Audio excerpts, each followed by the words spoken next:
Welcome to GLD learning world. प्रणाम, नमस्कार। जैसा कि आप सभी को ज्ञात है कि दिल्ली में और कुछ अन्य स्टेट में स्कूल, कॉलेज, कोचिंग बंद कर दिए गए हैं। तो बच्चों के सामने एक फिर से समस्या आ गई है कि वो आने वाले एग्ज़ाम को कैसे फेस करेंगे, जो शायद अगले ही मंथ में होने वाला है। अब ऐसी स्थितियों से निपटने के लिए बहुत सारे लोग ऑनलाइन क्लासेस ले रहे हैं, लेकिन अब सारे बच्चों तक उसकी पहुंच इसलिए नहीं हो पा रही क्योंकि उनके विशेष ऐप या विशेष व्यवस्थाओं के माध्यम से ले रहे हैं, जिससे कि उनको स्कूल की कोचिंग की फीस मिलती रहे। लेकिन मैंने सोचा है कि ऐसे तमाम बच्चे जो कोचिंग द्वारा चलाए गए ऐप के द्वारा फ़ी पेमेंट करके नहीं पढ़ पा रहे हैं, उनको मैं यहाँ यूट्यूब पे पढ़ाने का प्रयास कर रहा हूँ। अब इस क्लास को यूपीएससी या यूपीपीसीएस या अन्य स्टेट पीसीएस का एग्जाम की तैयारी करने वाले लोग भी देख सकते हैं, क्योंकि इस जो मैं पढ़ाने वाला हूँ उसका पैटर्न समझना जरा। अभी जो हाल ही में एग्जाम हुए हैं एनसीईआरटी के 12th क्लास के बोर्ड, मैंने उनका पेपर देखा है।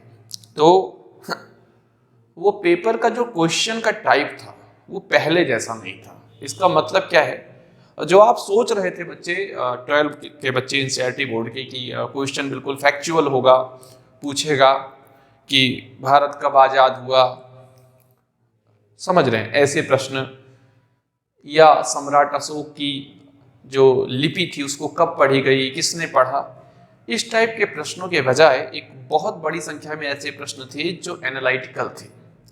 अब एनालिटिकल प्रश्न जो होते हैं, कई बार आप इसको पढ़ के भी उसका सही आंसर नहीं दे पाते। उसका कारण ये है कि कभी भी यदि आपको एनालिटिकल पोर्शन का आंसर देना है तो आपको एक डीप स्टडी होनी चाहिए।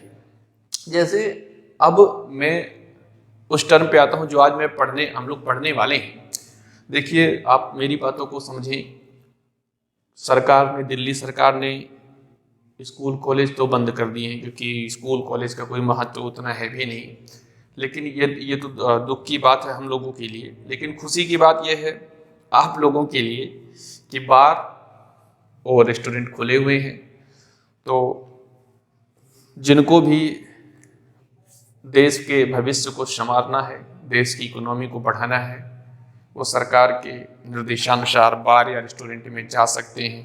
ठीक है, ना पढ़ाई ना त्यौहार देश का भविष्य है, रेस्टोरेंट और बार। तो आप वहाँ जाकर इसकी पढ़ाई कर सकते हैं। पढ़ाई नहीं, मतलब देश के भविष्य में बड़ा योगदान दे सकते हैं। मुझे ऐसा लगता है कि बार और जो ऐसे पैलेस हैं, पार्क जहाँ सरकार ने रोक नहीं लगाए हैं, वो निश्चित ही पढ़ाई से महत्वपूर्ण होंगे देश के भविष्य के लिए। तो चलिए, अब हम बात करने वाले थे क्या हम पढ़ेंगे। अब मैं आपको ये बताना चाहता हूँ कि जो आपकी पॉलिटी की पुस्तकें हैं वो दो पुस्तकें हैं। एक है जिसमें भारत की राजनीति है, एक है जिसमें विश्व की राजनीति है। तो अब सेकेंड टर्म का जो एग्जाम आने वाला है उसमें विश्व की राजनीति में आपको 3 चैप्टर्स पढ़ने हैं, टोटल 3 चैप्टर्स, जिसमें एक है शक्ति के नए केंद्र, दूसरा है दक्षिण एशिया और तीसरा है वैश्वीकरण। तो आज मैं इस पे फोकस करने वाला हूँ, वैश्वीकरण पे, ग्लोबलाइजेशन पे। और इसको हम बहुत ही आसानी से समझेंगे, बहुत ही सिंपल मूड में, फैक्चुअल और एनालिटिकल दोनों पोर्शंस के साथ। और कोशिश करेंगे कि पहले ही चैप्टर में, पहले ही दिन इसी वीडियो में ये चैप्टर कंप्लीटली खत्म हो जाए, है ना। तो आइए समझते हैं। पहला चैप्टर, बुक का नाम है समकालीन विश्व राजनीति, पॉलिटी की ये दूसरी पुस्तक है। एक पुस्तक में विश्व की राजनीति है। अब जो ये एक में भारत की राजनीति है सारी। अभी जो विश्व की राजनीति पुस्तक है, जिसमें आपके एग्जाम में 12 वाले बच्चों के ये 3 चैप्टर आने वाले हैं।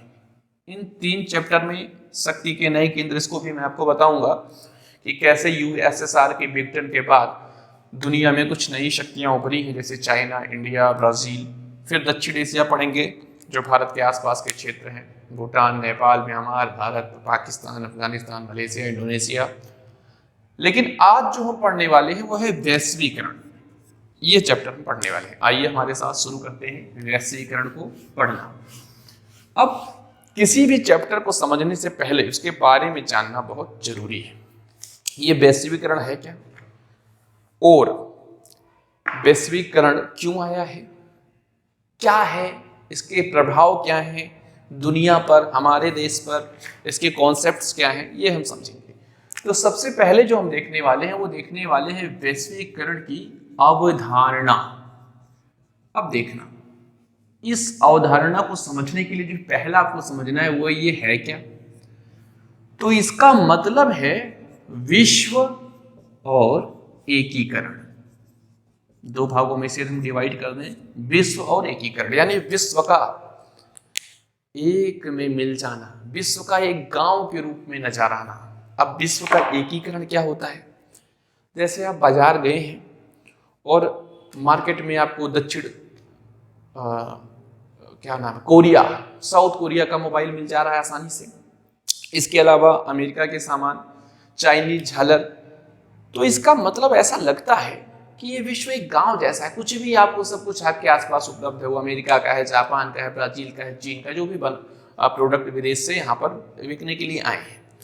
तो अब इसमें कौन कौन सी चीजें हैं, क्या केवल वस्तुएं हैं या कुछ और चीजें हैं जो विश्व को एक करने का प्रयास कर रही हैं। अब आपके बुक में जो पहला उदाहरण दिया हुआ है जनार्दन का, ये जो जनार्दन व्यक्ति है ये कैसे वैश्वीकरण में शामिल है, इसको हम देखेंगे कि लोग कैसे विश्व को एक करने में शामिल हैं। अच्छा, इसके पीछे कौन सी शक्तियां हैं, राज्य पर इसका क्या प्रभाव, ये सब भी देखेंगे।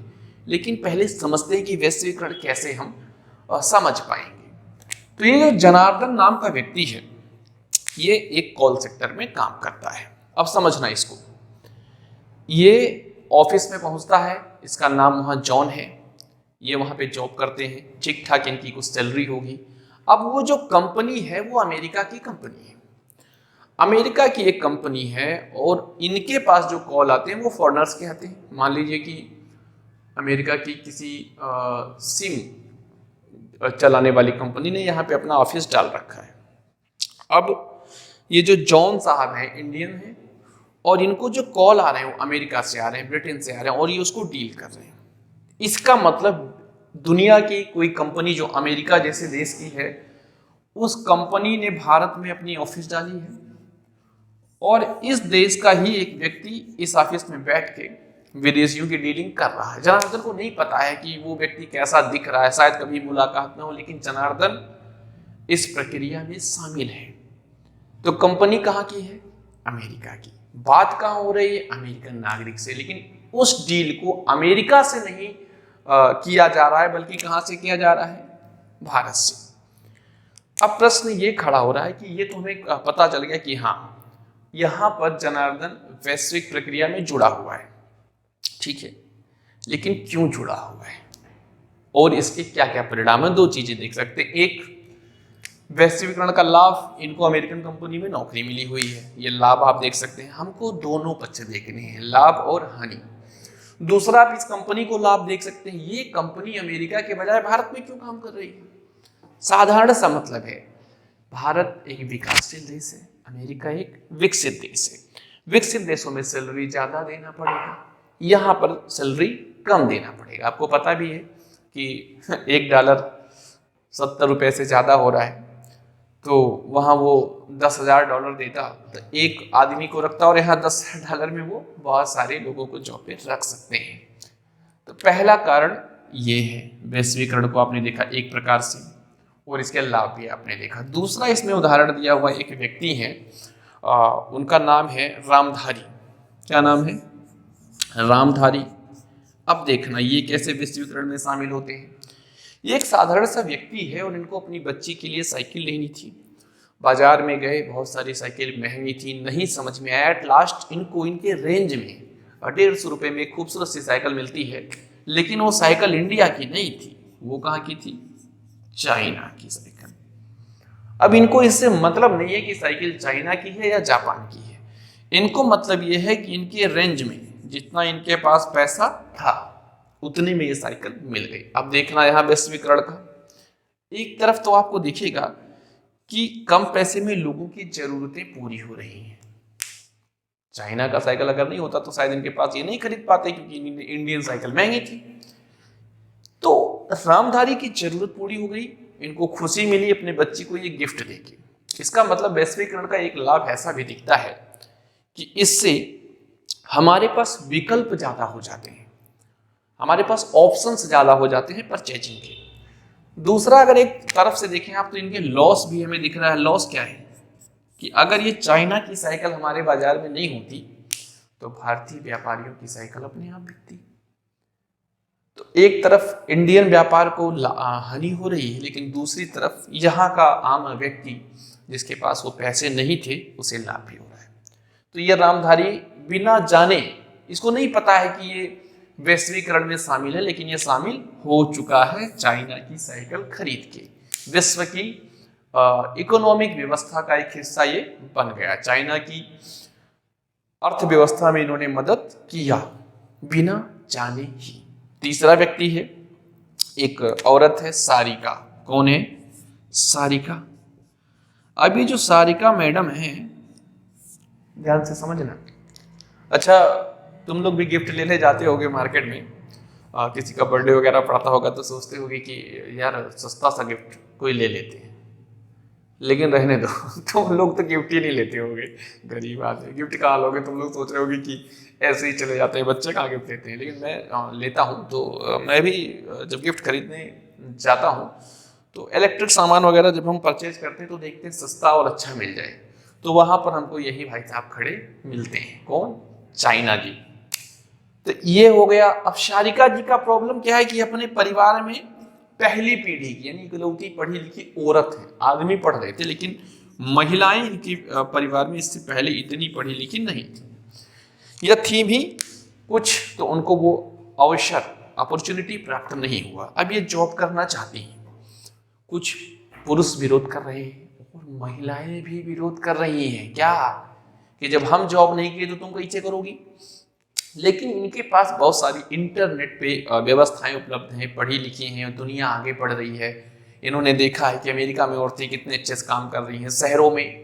तो ये जो संचार क्रांति, कम्युनिकेशन, मोबाइल, चिप, इंटरनेट, उन्होंने इनके दिमाग को जागृत किया है। ये बताया है कि आप जॉब कर सकती हैं, पढ़ी लिखी हैं, और ये अंततः विरोध का स्वीकार करके जॉब करती हैं।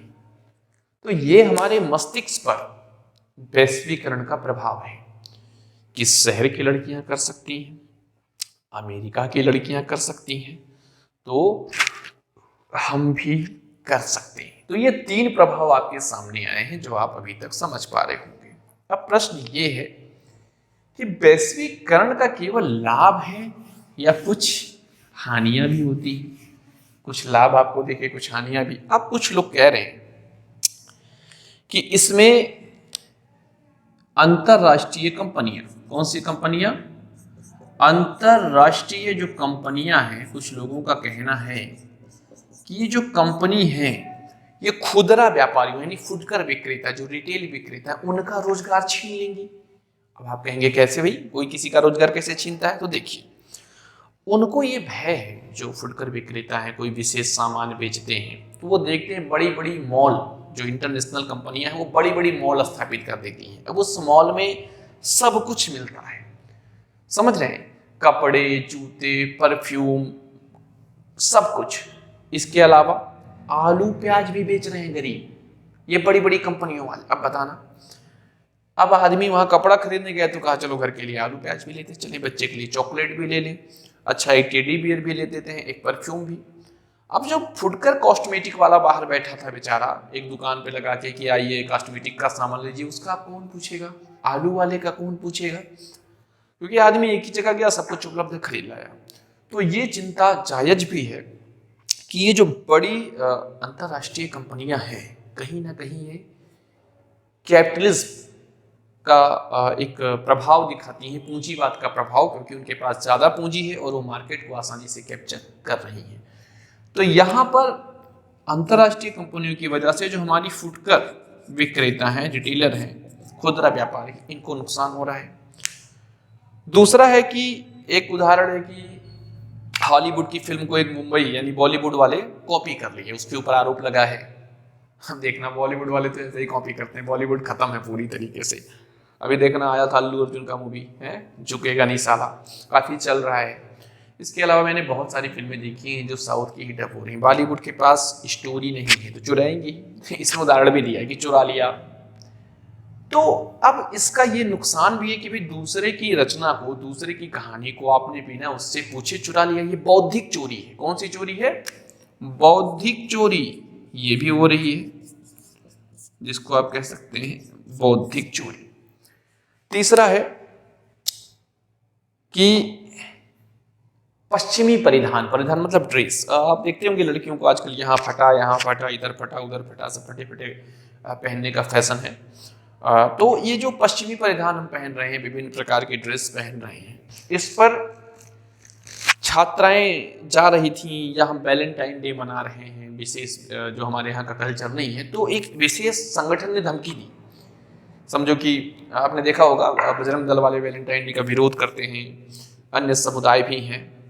उन्होंने कहा कि अगर इस फलाने दिन को इस रंगीन ड्रेस में दिखे तो वो आप लोगों को आपके माता पिता के पास ऐसे ही व्यवस्था के साथ पहुंचा दिया जाएगा। तो यहां जो आरोप लग रहा है वो किसका लग रहा है? ड्रेस का। किसका? ड्रेस। यानी कुछ लोगों को लग रहा है कि इनके ड्रेस हमारे कल्चर को प्रभावित कर रहे हैं। समझ रहे हैं? तो एक तरफ फायदा है और दूसरी तरफ नुकसान भी है।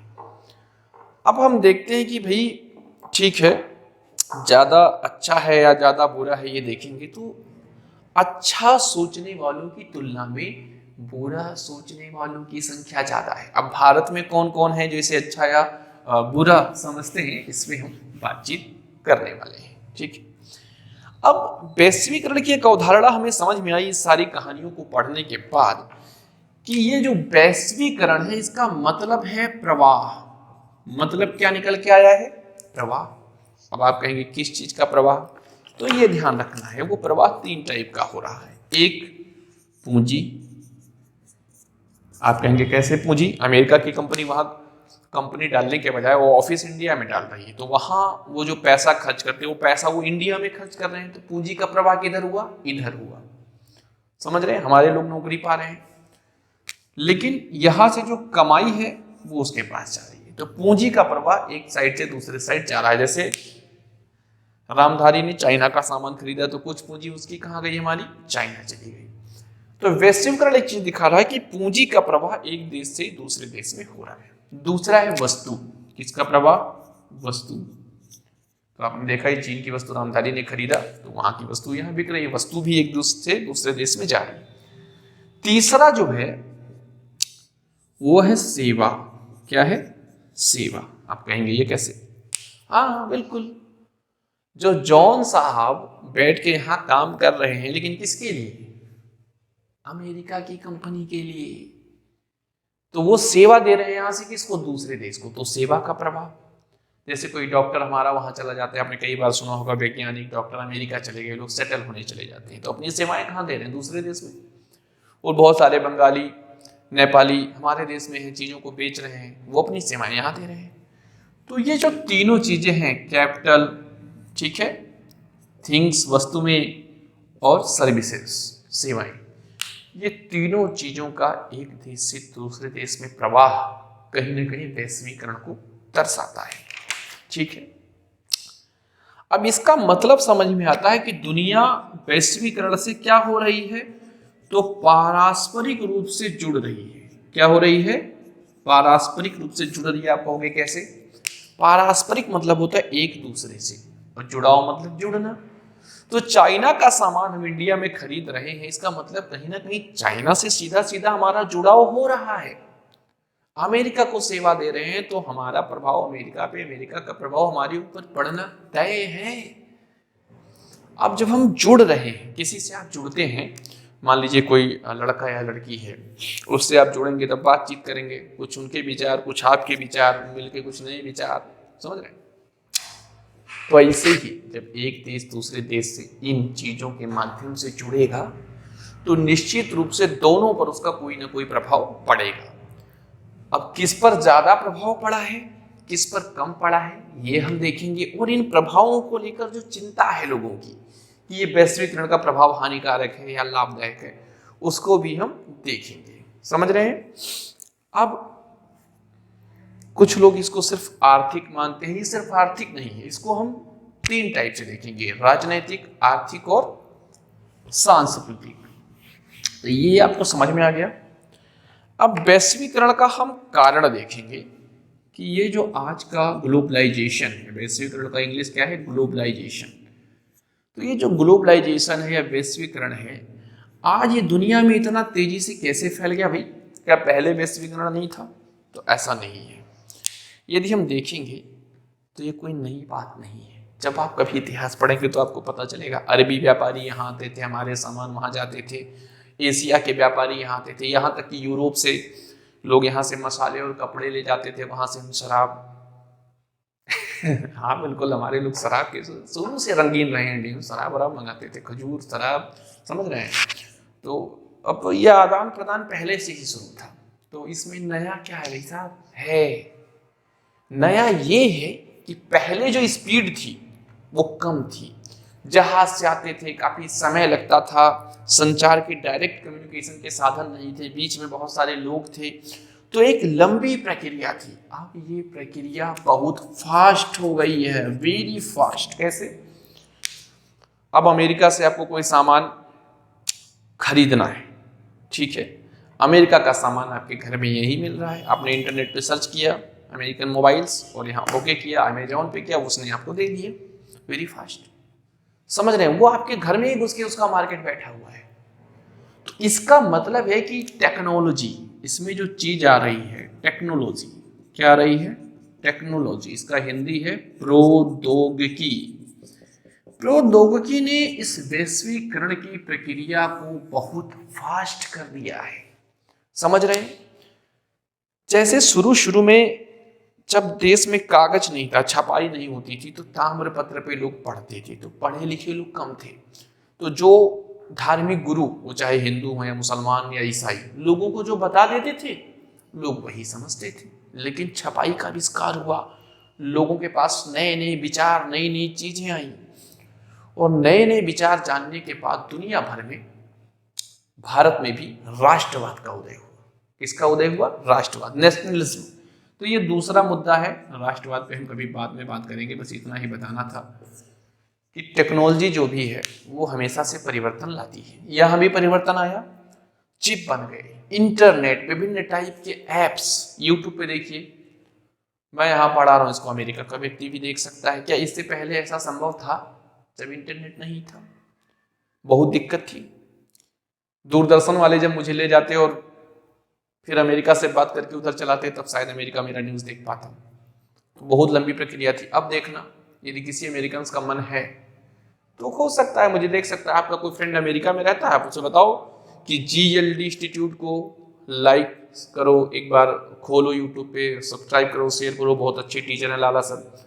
समझ गए? तो ऐड नहीं कर रहा हूँ, बता रहा हूँ कि इस तरह से आपका दोस्त मुझे देख सकता है। ये है टेक्नोलॉजी का पावर। तो इस टेक्नोलॉजी ने, जिसको आप इंटरनेट कह रहे हैं, चिप कह रहे हैं, मोबाइल क्रांति कह सकते हैं, इन्होंने पूंजी, विचार, वस्तुएं, सेवाओं का जो संप्रेषण था उसको बहुत ही फास्ट कर दिया है। तो टेक्नोलॉजी का इसमें एक बहुत बड़ा योगदान निकल कर सामने आता है। अच्छा, इसके कुछ अच्छे प्रभाव हैं, बुरे भी। अच्छा प्रभाव ये है कि आसानी से चीजें आपके सामने उपलब्ध हैं, बिना कोई टाइम गंवाए आप आसानी से इसे परचेज कर सकते हैं। पहले जब कोई विदेशी सामान मंगाना होता था तो बहुत समय लगता था और काफी महंगा पड़ता था। अब उनके मार्केट आपके घर में है, आपके देश में है, चीजें सस्ती हैं और आसानी से उपलब्ध है। तो ये हुआ फायदा। नुकसान क्या है? अच्छाइयों के साथ बुराइयां भी आती हैं, जैसे कोरोना या बर्ड फ्लू। हमें चीन में फैला, चीन को जानते हैं, जिनपिंग साहब, फादर ऑफ कोरोना। तो चीन में फैला कोरोना और उसका रोना पूरा विश्व रो रहा है। वहां से निकलकर सिंजियान प्रांत से शायद या कहीं से भी, चीन से निकलकर पूरी दुनिया में कोरोना आया। उसके पीछे भी वैश्वीकरण है, क्योंकि अगर ये वैश्वीकरण नहीं होता, वो अपने घर में खुश, हम अपने घर में खुश है, ना काहू से दोस्ती, ना काहू से बैर, कोई टेंशन नहीं, कहीं कहीं अमरीश पुरी, कहीं अनुपम खेर।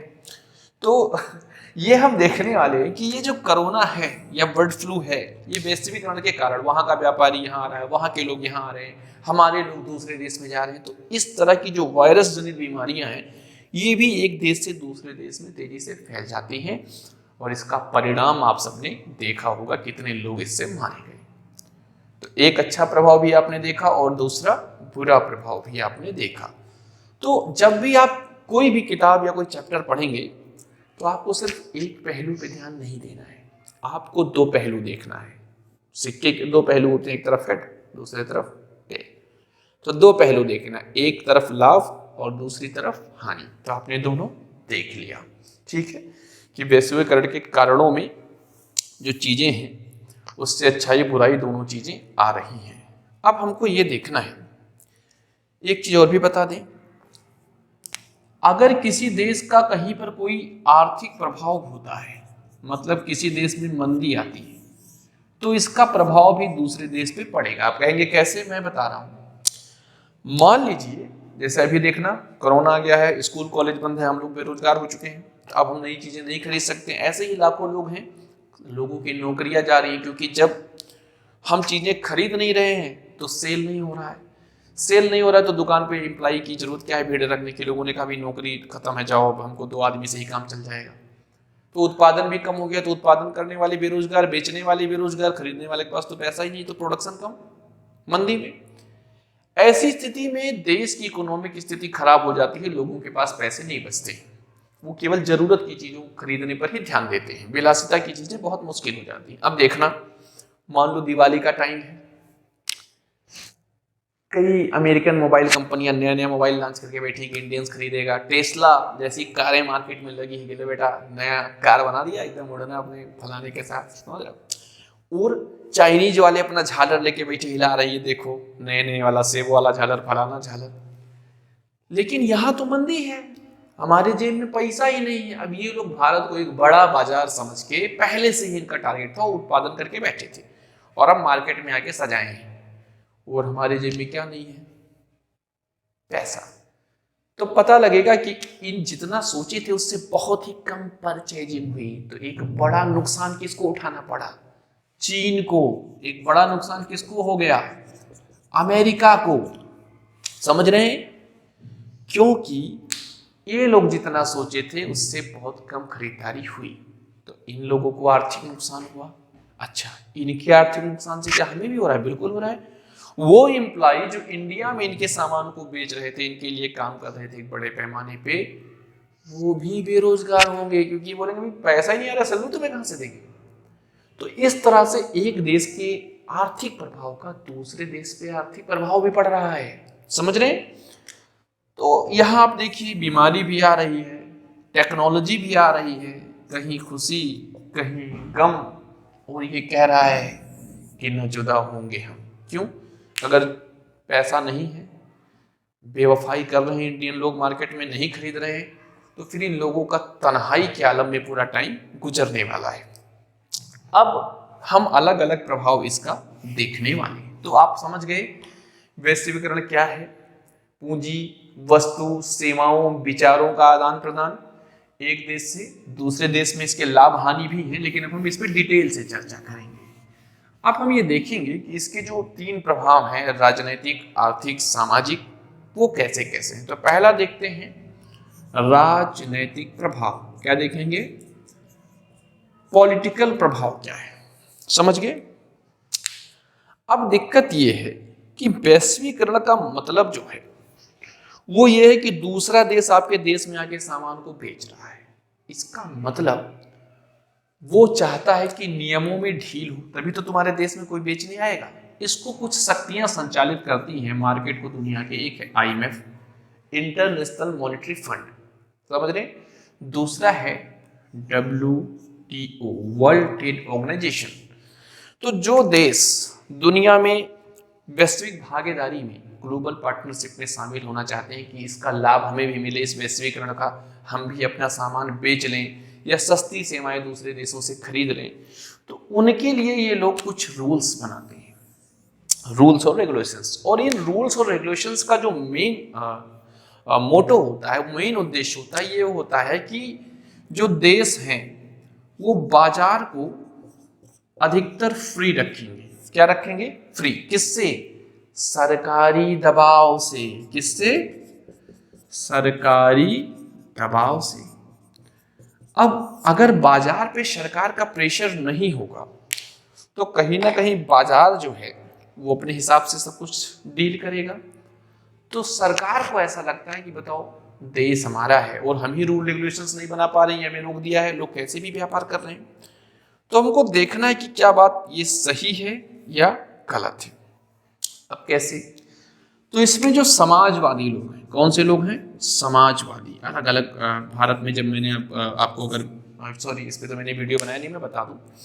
समाजवादी विचारधारा सोचती है कि बाजार का नियंत्रण नहीं होना चाहिए, सरकार का नियंत्रण होना चाहिए। क्यों? क्योंकि बहुत सारे लोग गरीब हैं, उनकी कुछ आवश्यकताएं हैं जो बाजार पैसे लेकर पूरी करेगी और उनके पास पैसे नहीं है, इसलिए सरकार को वो आवश्यकताएं पूरी करनी चाहिए, बाजार को नहीं।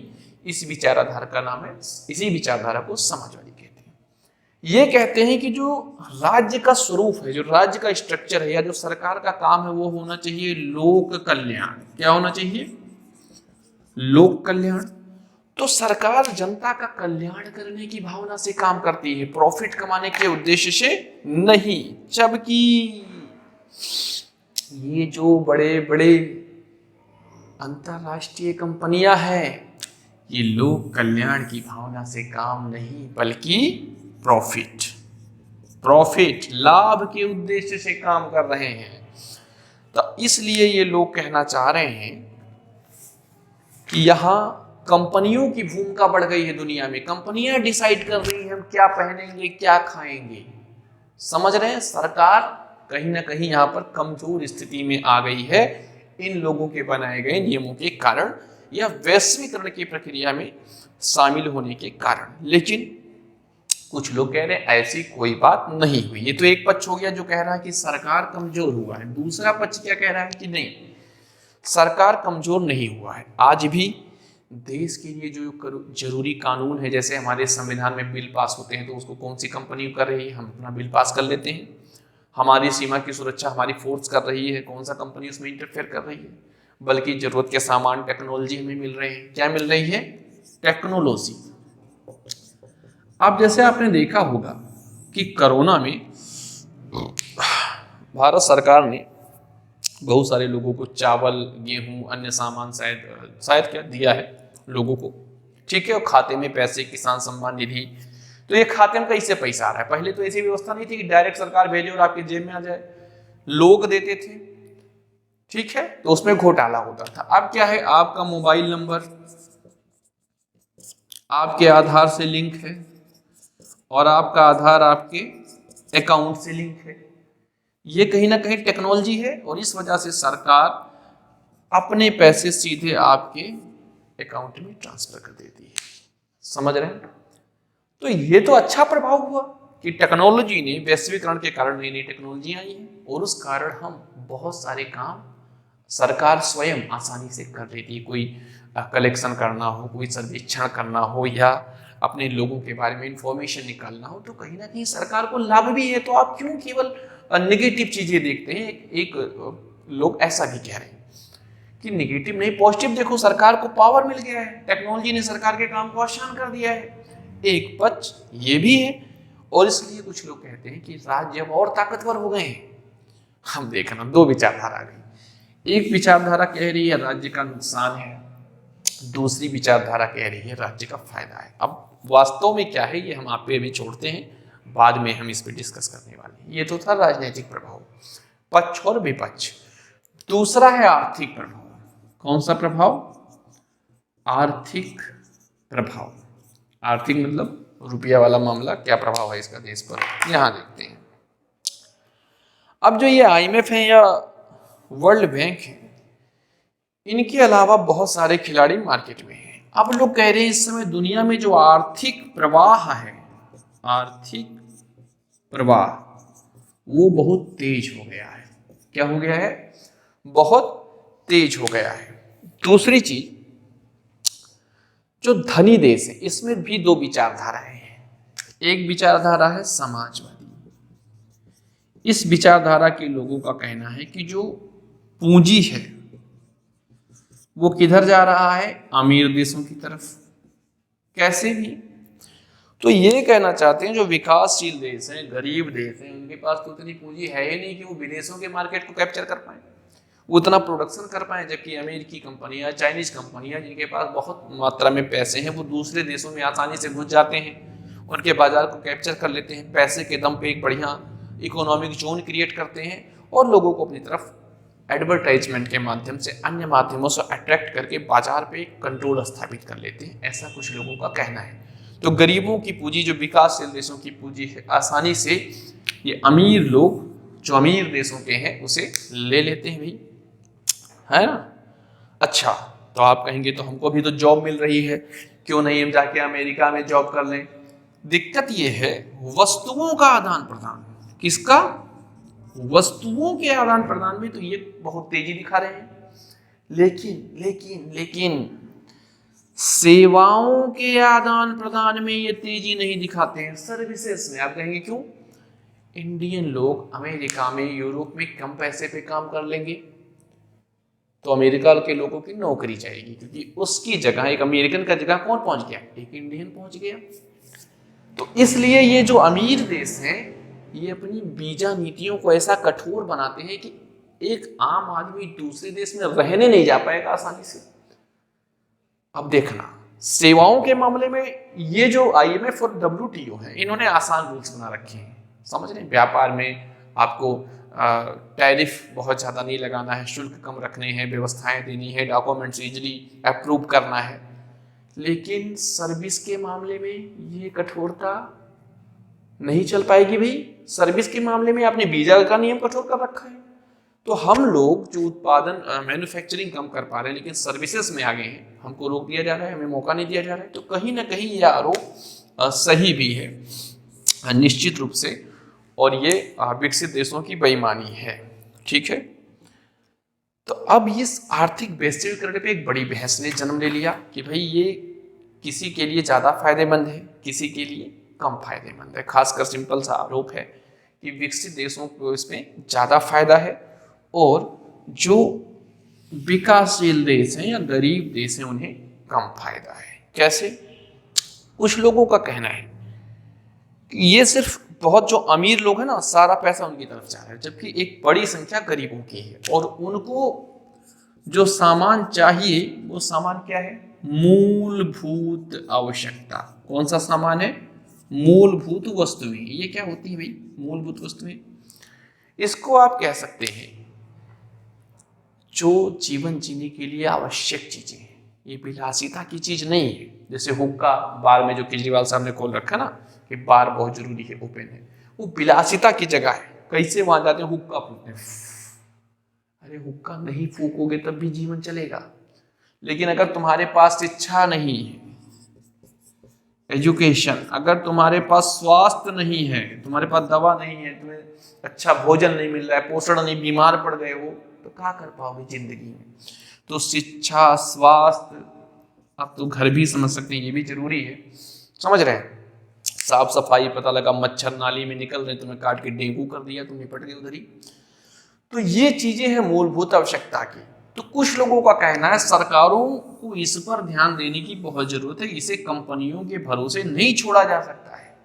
समझ रहे हैं? इसलिए सरकार एक सामाजिक सुरक्षा कवच बनाए, इन क्षेत्रों में विदेशी कंपनियों को या वैश्वीकरण को घुसने ना दे, ऐसा कुछ लोगों का विचार है। नहीं तो बहुत बड़े जन समुदाय को इसका नुकसान उठाना पड़ सकता है।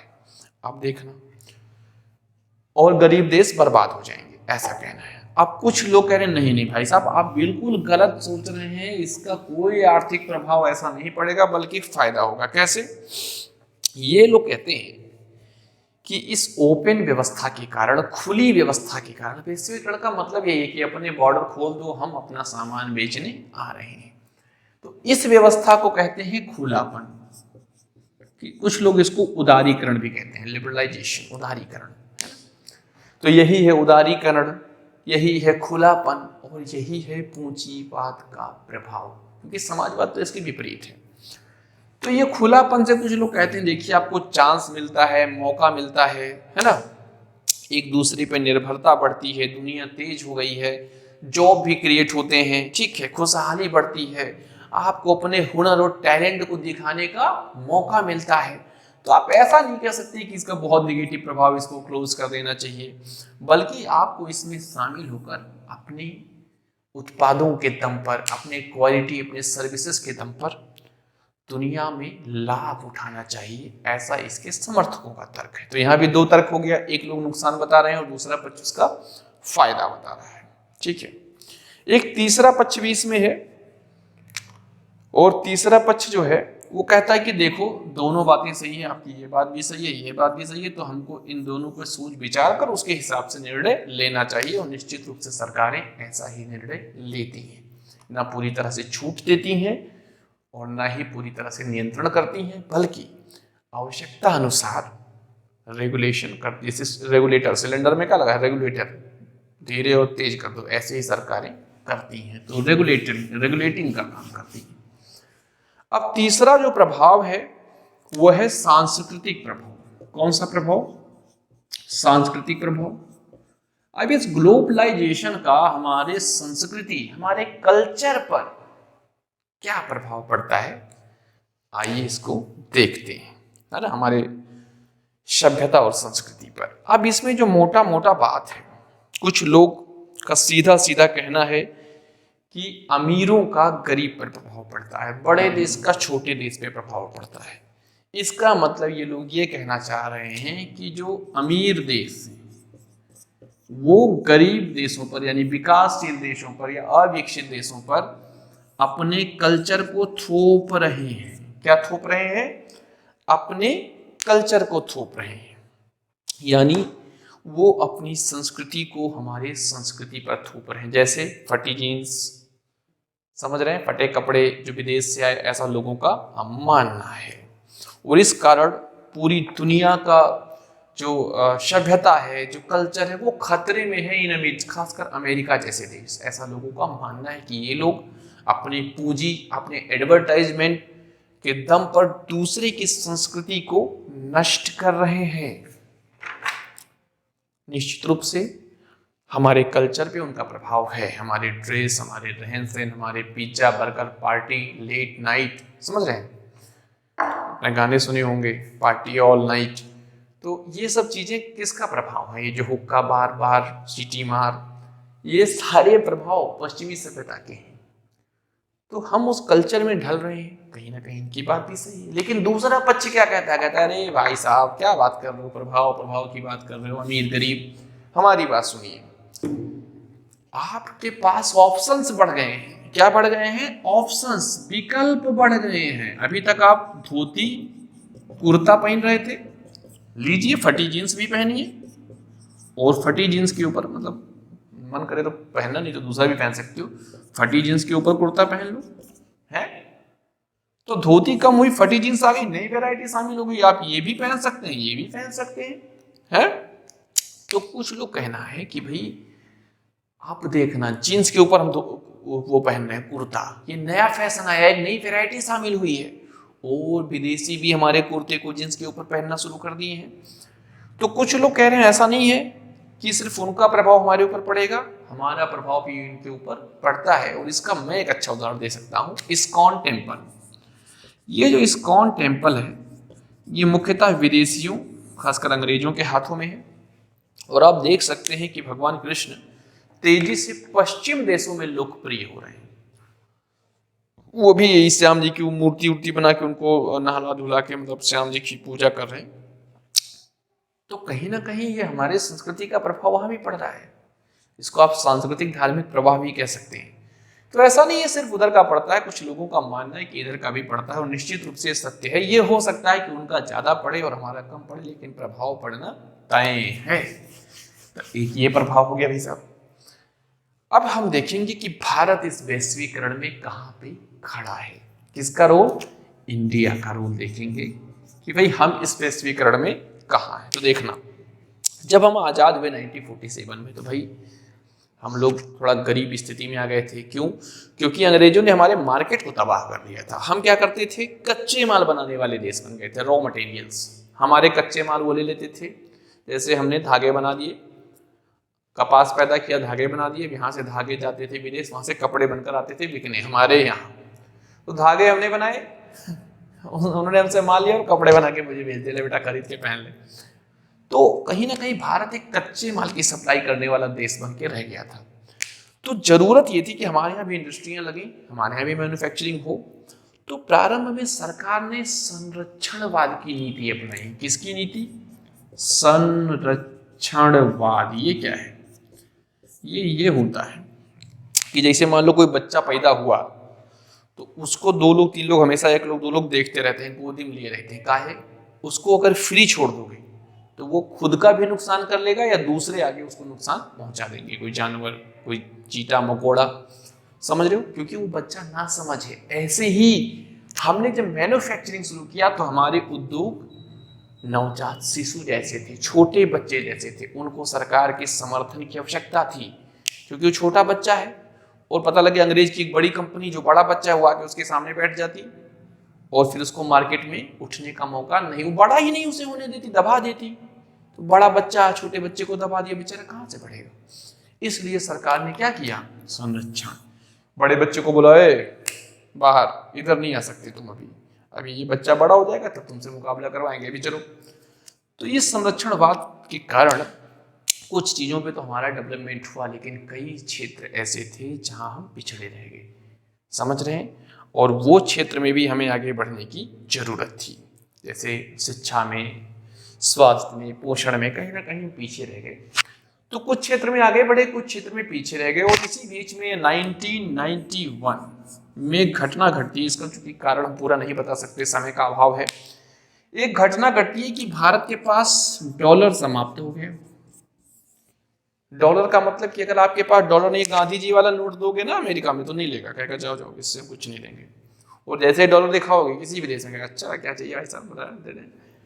तो डॉलर खत्म हो गया हमारा। अब आपको कि डॉलर आता कहाँ से? जब हम किसी देश को सामान बेचेंगे तो डॉलर पाएंगे। अगर हम मैन्युफैक्चरिंग ज्यादा करेंगे तो क्या मिलेगा? बड़ा सामान बेचेंगे, डॉलर पाएंगे। फिर डॉलर से जो जरूरी है दुनिया, दूसरे देश से हम डॉलर में खरीदेंगे। तो दुनिया की खरीदारी किस में हो रही है? डॉलर में। समझ गए? तो डॉलर कैसे आएगा? जब हम चीजों को बेचेंगे। और 1991 में स्थिति ये थी कि हमारे पास डॉलर खत्म। इसका मतलब हमने बाहर से बहुत चीजें खरीद ली डॉलर देके और बेच नहीं पाए। खरीदते गए, डॉलर खत्म। अब जरूरी चीजें, यदि आपको दवा की जरूरत है, वैक्सीन चाहिए, पेट्रोल डीजल जो हम विदेश से ही मंगाते हैं, उसके लिए क्या चाहिए तुम्हें? डॉलर। अब डॉलर तो है नहीं, आप क्या करोगे? तो हमारे देश के लोगों को, सरकार को जाना पड़ा IMF के पास और WTO के पास, इंटरनेशनल मॉनेटरी फंड और वर्ल्ड ट्रेड ऑर्गेनाइजेशन, विश्व व्यापार संगठन, अंतरराष्ट्रीय मुद्रा कोष। इन लोगों ने कहा देखो भाई भारत के लोगों, सरकारों, हम तुम्हें बताते हैं, डॉलर तो हम तुम्हें दे देंगे, तुम्हारा देश सही से चलेगा, तुम परचेजिंग कर लो जो जरूरत की चीजें, लेकिन अब तुम्हें हमारे हिसाब से चलना पड़ेगा। और अगर हमारे हिसाब से चलोगे तो मैं तुम्हें बता रहा हूँ ये गरीबी खत्म हो जाएगी, पैसा ही पैसा होगा। समझ रहे हो? इतना पैसा होगा कि गिन नहीं पाओगे। तो इंडिया के लोगों ने कहा अच्छा क्या करना भाई? तो इन्होंने कहा अब तुम्हें करना पड़ेगा उदारीकरण। क्या करना पड़ेगा? उदारीकरण। तुम कहोगे उदारीकरण क्या? यही तो वो है, संरक्षण हटा दो। अपने बच्चे को जो संरक्षण दे रहे हो उसको हटा दो, दूसरे के बच्चों को भी अपने देश में आने दो। उनको कठोरता से रोको मत, उनको प्यार से कहो कि please come here, welcome to India. ये कहा। अब इसी समय से भारत में एक नया दौर शुरू होता है जिसको हम कहते हैं उदारीकरण। और ये उदारीकरण का मतलब है कि वैश्वीकरण इसके द्वारा आएगा। उदार बनोगे तो विश्व व्यवस्था आपके देश में आएगी। तो इसी को आप कह सकते हैं कि उदारीकरण ही वैश्वीकरण को आकर्षित करता है। अब ये हो गई भारत की बात।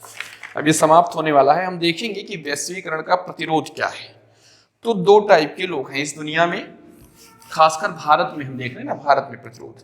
तो भारत में एक है समाजवाद कुछ लोग इसको वामपंथी भी कहते हैं। क्या कहते हैं? वामपंथी। इन लोगों का सिंपल सा मानना है कि भाई इससे आर्थिक नुकसान बढ़ा है। क्या नुकसान बढ़ा है? आर्थिक। हमारी पूंजी उनके देश में जा रही है, और ये जो वैश्वीकरण और उदारीकरण है, ये कोई करण फरण नहीं है, ये है पूंजीवाद। क्या है? पूंजीवाद का नया रूप है, उपनिवेशवाद का नया रूप है कि अमीर कंपनियां तुम्हारे देश में घुसी, धीरे धीरे पैसे के दम पे तुम्हारा मार्केट कब्जा कर लिया, और उसके बाद तुम्हारे लोग बेकार हो गए, आई पैसा वहां से लूट रहे हैं। ये कहना है किसका? समाजवाद का, वामपंथियों का। और समाजवाद आपको पता है पूंजीवाद का विरोधी है। दूसरा पक्ष है दक्षिणपंथी। कौन सा है भारत में? दक्षिणपंथी। इन दक्षिणपंथी लोगों का मानना है कि देखिए भाई साहब, हमारे जो मूल्य हैं, जो वैल्यूज हैं, जो रूल्स हैं, जो संस्थाएं हैं, जो हमारा पद्धति है, जो हमारा कल्चर है, वो नष्ट हो रहा है। हमारी लड़कियां फटी जींस पहन के घूम रही हैं, समझ लो। पार्टी, लेट नाइट पार्टी चलेगी सारी रात, आंटी पुलिस बुला लेगी। तो ये जो पार्टी हो रहा है, ये सारी चीजें हो रही हैं जो हमारा संस्कृति प्रभावित हो रहा है। आपने कई बार देखा होगा वैलेंटाइन डे को लेकर कुछ जगहों पे लोग डंडा लेके निकलते हैं, नहीं मनाने देंगे, समझ रहे हो। तो ये सारी चीजें पश्चिमी प्रभाव में, ऐसा कहना है दक्षिणपंथी लोगों का, और ये बिल्कुल गलत है इनकी नजरों में। ये हमारा नैतिक पतन हो रहा है, ऐसा इनका मानना है। अब इसको लेकर कई जगहों पे विरोध प्रदर्शन हुए हैं, उनको हम देख लेते हैं फटाफट कौन से ऐसे जगह हैं। तो 1999 में सिएटल, 1999 में सिएटल, कहाँ पे पहला प्रदर्शन हुआ है? सिएटल। सिएटल कहाँ पे है? तो अमेरिका में हुए। यहाँ बड़े पैमाने पर लोग जुटते हैं और इस वैश्वीकरण का विरोध करते हैं और कहते हैं कि भाई साहब ये बिल्कुल गलत है। दूसरा है वर्ल्ड सोशल फोरम, WSF। ये एक संगठन है, ऑर्गेनाइजेशन है। ये लोग विरोध करते हैं और इनका मानना है कि वैश्वीकरण गरीब देशों या विकासशील देशों के हित में नहीं है। ये समाजवादी लोग हैं। वर्ल्ड सोशल फोरम का मतलब ही यही हो गया। और ये पहली बैठक इसकी जो हुई थी 2001 में, 2001 में इनकी जो पहली बैठक हुई थी वो ब्राजील में हुई थी। कहाँ हुई थी? ब्राजील में। तो ये पहली बैठक ब्राजील में हुई, समझ रहे हैं। WSF की, वर्ल्ड सोशल फोरम, विश्व समाजवादी संगठन। ये जो वर्ल्ड सोशल फोरम है, इनमें बहुत सारे लोग हैं शामिल हैं, मानवाधिकार कार्यकर्ता हैं, पर्यावरणवादी। इनका कहना है कि ये वैश्वीकरण दुनिया के लिए अच्छा नहीं है, समझ रहे हैं। इसकी जो बैठक अभी जल्दी हुई थी 2016 में, वो 2016 में इसकी बैठक हुई थी मॉन्ट्रियल। और मॉन्ट्रियल कहाँ है? मॉन्ट्रियल है कनाडा में। यहाँ बैठक हुई थी, यहाँ भी इन्होंने इसका विरोध किया है। अब भारत का क्या मामला है भाई? भारत में क्यों विरोध हो रहा है? तो वामपंथियों का सीधा सीधा मानना है कि ये हमारे यहाँ के फुटकर व्यापार को, हमारे यहाँ गरीबों के व्यापार को, हमारे यहाँ जो आम लोग हैं उनकी जिंदगी पर इसका प्रभाव निगेटिव पड़ने वाला है। क्योंकि ये जो बड़ी कंपनियां हैं, ये फुटकर लोगों को खा लेंगी, उनके व्यापार को चलने नहीं देंगी, और हमारी पूंजी उनकी तरफ चली जाएगी। पूंजी का प्रवाह गरीब देशों से अमीर देशों की ओर होगा, इसलिए ये वैश्वीकरण अच्छा नहीं है। दूसरी तरफ जो दक्षिणपंथी, इनका सीधा सा मानना है कि उनका कल्चर हमारे कल्चर को प्रभावित कर रहा है और ये नैतिक पतन है, मूल्यह्रास से ये भी अच्छा नहीं है। अब आप इसका दो उदाहरण देखिए। जैसे कुछ दिन पहले नीम और हल्दी को अमेरिकियों ने पेटेंट करा लिया। अब आप कहेंगे पेटेंट क्या होता है? वैश्वीकरण में एक नई परिघटना होती है पेटेंट। जैसे मैंने कोई खोज की कि हल्दी से दवा बनता है, तो मैंने कहा कि भाई ये मुझे पता है और किसी को नहीं पता, ये खोज मैंने की है। अब हल्दी से दवा बनाने के लिए यदि कोई देश दवा बनाता है तो मुझसे पहले उसे आदेश लेना होगा या हमको पैसा देना पड़ेगा, क्योंकि खोज मैंने की, समझ गए। तो अमेरिका गरीब क्या कह रहा है कि नीम और हल्दी से इलाज मैंने खोज लिया है। और क्या कहा पता है? हल्दी से घाव जल्दी भर जाते हैं, ये हमने खोज लिया है। अब बताइए, इंडियंस लोगों ने कहा अरे गरीबों, तुमने क्या खोजा है? हमारे यहाँ तो जो बिल्कुल पढ़े लिखे नहीं है, और बहुत पुराने समय से लोग जानते हैं कि हल्दी से घाव भर जाता है। कहीं पहले कटता फटता था, तो अब ये सब बी को, टर्मनी को, फलाना जेल लगाते हैं। पहले तो हम लोग हल्दी पकड़ के इसे तुरंत मारते थे, अच्छा आपके एकदम रगड़ देते थे। तो भारत ने इस पे केस किया कि ये पेटेंट गलत है, हमारे यहाँ बच्चा बच्चा जानता है कि हल्दी से घाव भर जाता है। अंततः ये मुकदमा भारत ने जीता। तो ऐसे नीम का भी मामला था। तो ये कहीं ना कहीं जो अमीर देश हैं या वैश्विक कंपनियां हैं, ये इसका फायदा उठाना चाहती हैं या उठाने का प्रयास करती हैं।